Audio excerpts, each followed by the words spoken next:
पहले चरण में सुरक्षा एक चुनौती थी, एक अराजकता का वातावरण प्रदेश के अंदर 2017 के पहले था, लोगों में असुरक्षा का भाव था और हर एक अभिभावक इस बात से सशंकित होता था कि घर की बेटी अगर स्कूल जाएगी या घर की कोई महिला कहीं निकलेगी तो कहीं ऐसा न हो कि वह उसके सामने सुरक्षा का एक संकट खड़ा हो। और उस समय हम लोगों ने पहले एंटी रोमियो स्क्वाड का गठन किया, फिर अलग अलग समय में अलग अलग कार्यक्रम बनाए और फिर जो प्रभावी कार्रवाई प्रदेश के अंदर प्रारंभ हुई, इसी को आगे बढ़ाते हुए प्रदेश सरकार ने अलग अलग चरणों में जो कार्यक्रम प्रारंभ किए, आज वह तीसरे चरण के अभियान के साथ मजबूती के साथ आगे बढ़ रहा है। इस दौरान अनेक लक्ष्य प्राप्त किए गए।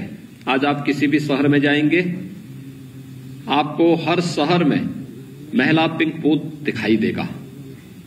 आप कहीं भी किसी भी थाने में किसी भी तहसील में जाते होंगे, महिलाओं के लिए एक अलग से हेल्प डेस्क वहां पर आपको देखने को मिलेगा।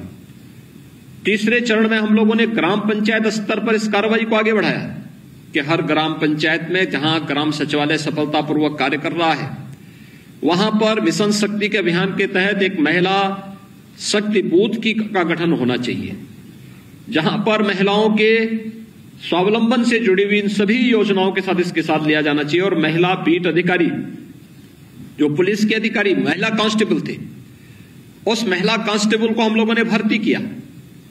2017 के पहले उत्तर प्रदेश पुलिस, जो देश की सबसे बड़ी पुलिस बल था, उसमें महिलाओं की संख्या नगण्य थी, बहुत कम थी। हम लोगों ने कहा कि हमें 1.5 लाख पुलिस की भर्ती करनी और अनिवार्य रूप से होना चाहिए कि इस 1.5 लाख पुलिस की भर्ती में 20% भर्ती प्रदेश की बेटियों का होना चाहिए। और उसमें हुआ 30,000 महिला आरक्षी वर्तमान में हमारे पास हैं, उनकी ट्रेनिंग हुई है। और ट्रेनिंग के साथ मैं देख रहा था, शुरू में उनको कार्य नहीं दिया जाता था, उनको कार्यालय में बिठाया जाता था, केवल क्लर्क का काम लिया जाता था।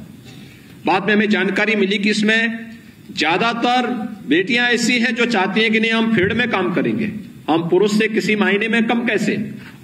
तो हमने कहा इनको महिला बीट अधिकारी के रूप में तैनात करो और ये गांव-गांव में जाएंगे, महिलाओं की शिकायत सुनेंगे और साथ साथ केंद्र और प्रदेश सरकार की महिलाओं से जुड़ी हुई, उनके स्वावलंबन से जुड़ी हुई, उनके सम्मान से जुड़ी हुई योजनाओं का लाभ उनको उपलब्ध कराने का कार्य करेंगे।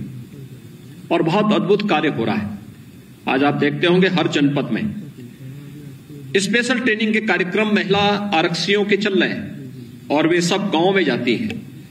गांव-गांव में जाकर के वहां पर बताती हैं कन्या सुमंगला योजना क्या है, मुख्यमंत्री सामूहिक विवाह की योजना क्या है, निराश्रित महिला पेंशन की योजना क्या है, वृद्धावस्था पेंशन क्या है, प्रधानमंत्री मुद्रा की योजना क्या है, स्टार्टअप और स्टैंडअप की योजनाएं, प्रधानमंत्री स्टार्टअप और स्टैंडअप की योजना क्या है, मातृवंदना योजना क्या है, या अन्य तमाम प्रकार की उन योजनाओं को लेकर के आज वे गांव-गांव में जा रही हैं, लोगों को उससे जोड़ रही हैं, पेंशन की सुविधा का लाभ दे रही हैं और सुरक्षा का एक वातावरण देकर के सुरक्षा को उनके सम्मान और उनके स्वावलंबन के साथ जोड़ने का एक अभिनव कार्य कर रही हैं।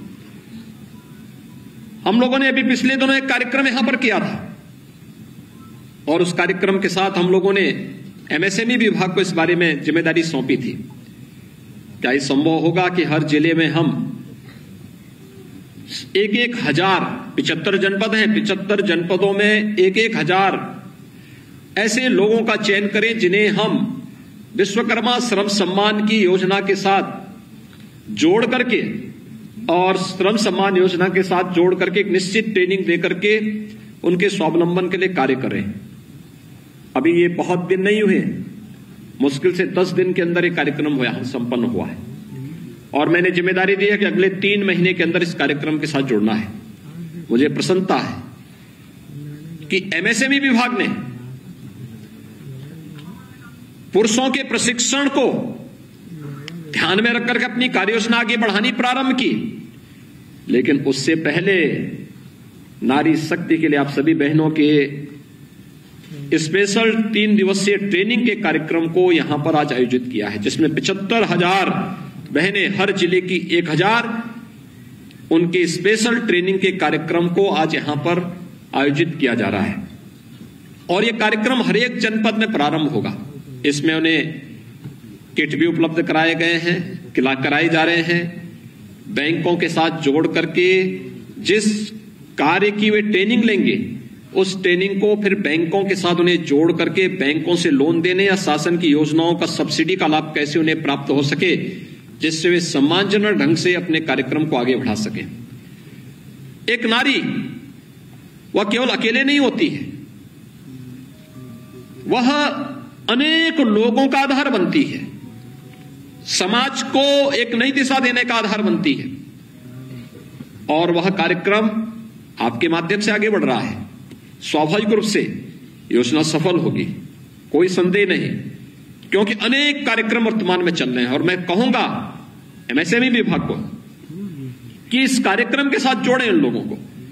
खासतौर पर एक जनपद एक उत्पाद की जो योजना है उसकी ट्रेनिंग होनी चाहिए। विश्वकर्मा श्रम सम्मान से जुड़े हुए जो 17-18 ट्रेड हम लोगों ने लिए हैं, उनमें से बहुत सारी ऐसी हैं जो महिलाओं के लिए स्पेसिफिक हो सकती हैं, स्पेशली उनके लिए हो सकती हैं। उनमें उनकी ट्रेनिंग और टूल किट उन्हें उपलब्ध करवाने की कार्रवाई उनके साथ उन्हें उपलब्ध किया जाना चाहिए। ट्रेनिंग के दौरान एक निश्चित मानदेय उन्हें देने की कार्रवाई होनी चाहिए, क्योंकि बहुत सारे ऐसे होंगे जब दिन भर कार्य करते होंगे तब घर गृहस्थी के संचालन को आगे बढ़ाती होंगी, तो उस दौरान उनके कार्य को सफल न होने पाए, इसके लिए उन्हें उस योजना के साथ जोड़ना।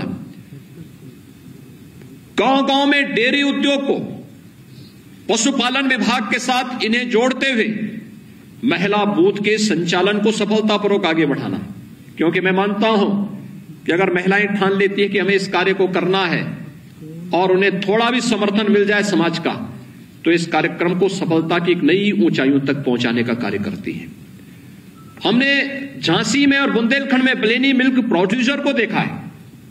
2019 में हमने प्रारंभ किया था ग्राम्य विकास विभाग के माध्यम से।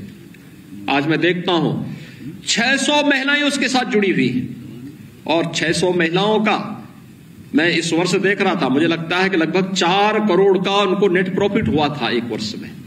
आप अनुमान कर सकते हैं, यानी और केवल दुग्ध उत्पादन का गांव गांव में दुग्ध समितियां गठित करके उन्होंने वहां पर कार्यक्रम प्रारंभ किया।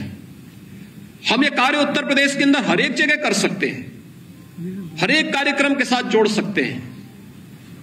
गांव गांव में हम दुग्ध समितियों का गठन करके उन्हें इस अभियान के साथ जोड़ सकते हैं। दुग्ध ये प्रोड्यूसर के साथ, दुग्ध मिल्क प्रोड्यूसर के साथ उन्हें जोड़ने की कार्रवाई हो सकती है। सिलाई कढ़ाई के कार्यक्रम को आगे बढ़ाते हुए मुझे लगता है पुरुषों से ज्यादा बेहतर रेडीमेड गारमेंट के कार्य को महिलाएं आगे बढ़ा सकती हैं और इसका हब उत्तर प्रदेश बने। इसकी एक स्पेशल ट्रेनिंग, उस प्रकार की मशीनें, उन्हें रॉ मटेरियल उपलब्ध कराना, फिर उन्हें मार्केट उपलब्ध कराना, अगर हम इसके लिए कर सकें तो वियतनाम और चीन कई पीछे छूट जाएगा इन लोगों की ताकत के सामने। ये अनेक अभियान हैं जिन कार्यक्रमों के साथ हम जोड़ सकते हैं और आज मुझे प्रसन्नता है कि इसमें 3 विशिष्टताएं और जोड़ी गई। एक, उद्यमता का एक हेल्पलाइन जारी किया गया जो वहां पर उन समस्याओं का समाधान करने के लिए, किसी भी वाहन के लिए हमेशा मौजूद होगा। दूसरा, एक वेबसाइट भी जारी की गई है, विभाग से जुड़ी हुई, हर जनपद की जुड़ी हुई जानकारियां उसमें उपलब्ध होंगी। और तीसरा, डाक विभाग ने यहां पे जारी किया है स्पेशल कवर, डाक टिकट स्पेशल जारी किए गए हैं। 75 जनपदों की 75 उत्पाद और उन सभी जीआई प्रोडक्ट को इसके साथ जोड़ा गया है जो उस जिले को एक विशिष्ट पहचान देती है। स्वाभाविक रूप से उत्तर प्रदेश सरकार अगर लिफाफों का उपयोग कर रही है तो सामान्य लिफाफों का उपयोग करने की बजाय अगर हम एमएसएमई के द्वारा आज जारी किए गए अलग अलग जनपदों के जीआई प्रोडक्ट और ओडीओपी के प्रोडक्ट के साथ जो स्पेशल कवर जारी किए गए हैं, इसका उपयोग अपने सरकारी पत्राचार के लिए करेंगे तो हमारे प्रोडक्ट का भी प्रचार प्रसार होगा। मैं डाक विभाग को इसके लिए हृदय से धन्यवाद देता हूं। क्या 75 जनपदों के लिए सब जारी हो रहा है, लेकिन इसको हमें और प्रोत्साहित करना होगा और आगे बढ़ाना होगा। आज का ये कार्यक्रम एक अभिनव कार्यक्रम है। इसमें और भी अच्छे ढंग से इसको आगे बढ़ाने का प्रयास होना चाहिए। मैं उत्तर प्रदेश के सभी 75 जनपदों में उपस्थित सभी बहनों को हृदय से इसके लिए बधाई देता हूं, अपनी शुभकामनाएं देता हूं और विश्वास व्यक्त करता हूं। कोरोना महामारी को हम लोग लगभग नियंत्रित किए हुए हैं। इस दौरान हमें इस प्रकार के रचनात्मक कार्यक्रमों को एक सकारात्मक भाव के साथ आगे बढ़ाना होगा और एक एक जिले में एक हजार, मैं तो चाहूंगा इन एक हजार लोगों का सम्मेलन हर जनपद में होना चाहिए। और मैं भी कुछ जनपदों में जाने का इच्छुक रहूंगा। जो लोग ट्रेनिंग लेने के बाद जब बैंकों से इन्हें जिस दिन लोन दिलाने की कार्रवाई हो, उस दिन गांव उन जनपदों में जाकर के मुझे प्रसन्नता होगी, क्योंकि वो एक महिला के लिए नहीं, एक परिवार और समाज के एक मार्गदर्शिका के रूप में वे कार्य करेंगे। उन लोगों के लिए जो कार्यक्रम हम आगे बढ़ाएंगे, उन कार्यक्रमों को प्रोत्साहित करने के लिए मैं हूं, हमारे मंत्रीगण हैं, दोनों मंत्री सिद्धार्थनाथ सिंह जी भी, चौधरी उदय भान सिंह जी भी, हमारे दोनों डिप्टी सीएम, अन्य अधिकारी, अन्य मंत्रीगण जनपदों में जाकर के उस प्रोत्साहन के कार्यक्रम को आगे बढ़ाने का कार्य करेंगे। मैं एक बार फिर से आपके इस पूरे अभियान के लिए हृदय से आपके प्रति अपनी बधाई देता हूं, शुभकामनाएं देता हूं और विश्वास व्यक्त करता हूं इस कार्यक्रम को सफलता की नई ऊंचाइयों तक पहुंचा करके अगले 3 महीने के अंदर इन सभी 75,000 बहनों को बैंक के साथ जोड़ने की कार्रवाई भी सफलतापूर्वक विभाग आगे बढ़ाएगा। इस विश्वास के साथ आप सबके प्रति मैं हृदय से धन्यवाद देता हूं। धन्यवाद। जय हिंद।